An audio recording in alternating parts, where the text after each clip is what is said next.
So, to summarize, a mind has a subjective aspect. Consciousness and its pair, unconsciousness, it feels like something. It's a feeling. When we experience that feeling, it becomes an affect. Intentionality, these feelings are not just in the ether. Then you start to make the feeling about something. I feel that my staff aren't working properly because, why?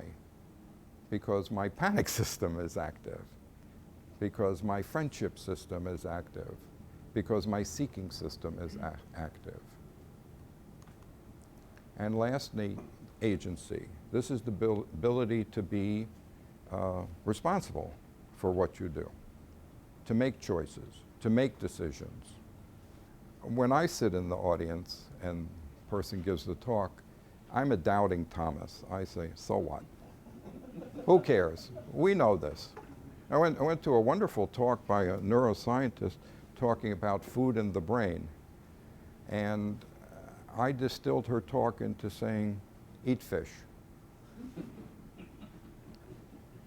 And there is a wing, a discipline of people who are skeptical of the role of neuroscience. There's certain people in psychoanalysis who are very skeptical of the role of neurosciences. What does this have to do with anything?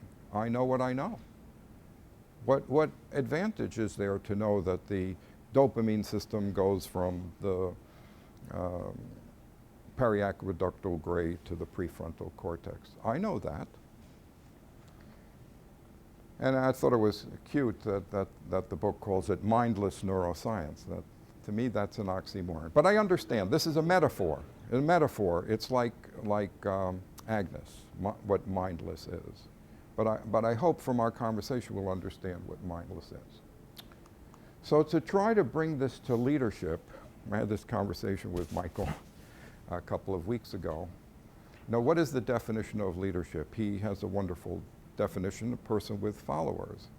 And I said to him, you know, my definition based on a lot of reading, a 5-day meeting of the American Psychological Association back in 2008 of what is leadership, I came up with the definition of work that provides the organization what it lacks.